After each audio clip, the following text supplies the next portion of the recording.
अब देखो हमारी परिस्थिति देखो विधायकों की, मैं इनकी खींच भी समझ सकता हूं।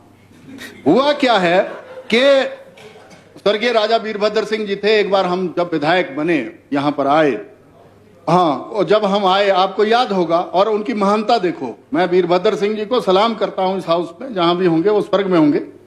देखिए जब हम लोग आए तो हमारी सैलरी थी 75,000, मतलब हम लोग आए और हमारा जो खर्चा बैठ रहा था वो कोई 1.5 लाख तक जा रहा था उस टाइम में। 12 की बात, मैं कभी अपने भाई साहब से पैसे पकड़ूं और कभी अपने पिताजी से पैसे पकड़ूं, तो एक दिन पिताजी ने हाथ खड़े कर दिए कि तू नौकरी में ही ठीक था, ऐसे करके बोला बाय गॉड।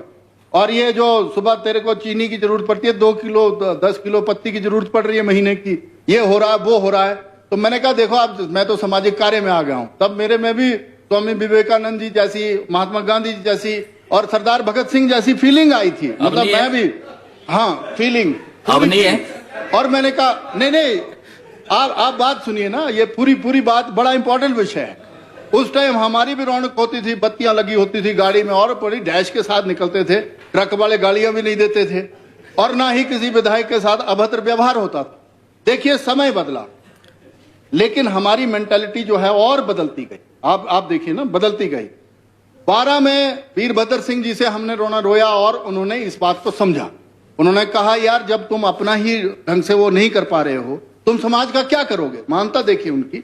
और उन्होंने ये कहा कि अगर करप्शन को रोकना है, फिर उसमें बीच में बात आ जाती है ना कि अगर मान लो 10 लोग आए हुए हैं तो मैं ही बोलूंगा जेई को चाय पिला दो, तो जेई कहां से चाय पिलाएगा, एसडीओ कहां से चाय पिलाएगा, एक्सिन कहां से रोटी खिलाएगा। उसके लिए तो एक्स्ट्रा पैसा कोई होता नहीं है।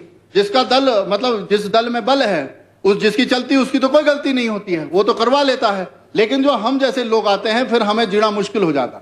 अब मेरे पिताजी रहे पाइप फिटर की क्या इनकम होगी, तो हमारा तो चलना ही मुश्किल हो गया। तो हम सब ने मिल करके आपकी अगुवाई में, आपको याद होगा, माननीय स्वर्गीय वीरभद्र सिंह जी से चर्चा की और आज जो थोड़ी सी अच्छी सी पोजीशन में हम, वो उनकी वजह से है। बीच में और भी चीफ मिनिस्टर आए और भी चले हुए हैं जो यहाँ बातें करते थे, लेकिन वो भी नहीं कर रहे हैं।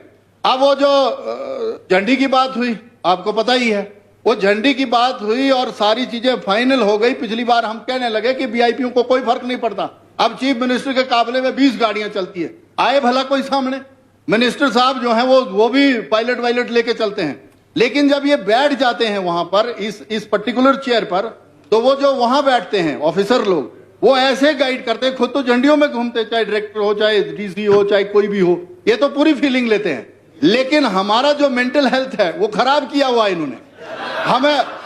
हमें डर ये रहता है, सच में हमें ये डर रहता है। मैंने दोबारा जिम ज्वाइन कर ली कि पता नहीं कब अखाड़े में उतरना पड़े और कब कौन ट्रक ड्राइवर जो है वो पाना निकाल करके बाहर आ जाए, तो चल तू बड़ा या विधायक, ऐसे करके बोल रहे हैं आजकल, जो मुझे यहाँ शब्द नहीं बोलने चाहिए। तो ये जो मेंटल हेल्थ पे हम लोग चर्चा कर रहे हैं, पहले तो अपनी हेल्थ ठीक कर लें, एक विषय ये है। और दूसरा, माननीय मुख्यमंत्री जी को पहले हम 68 लोगों पे तो संज्ञान लेना ही चाहिए, फिर हम संस्थान भी खड़े करते हैं।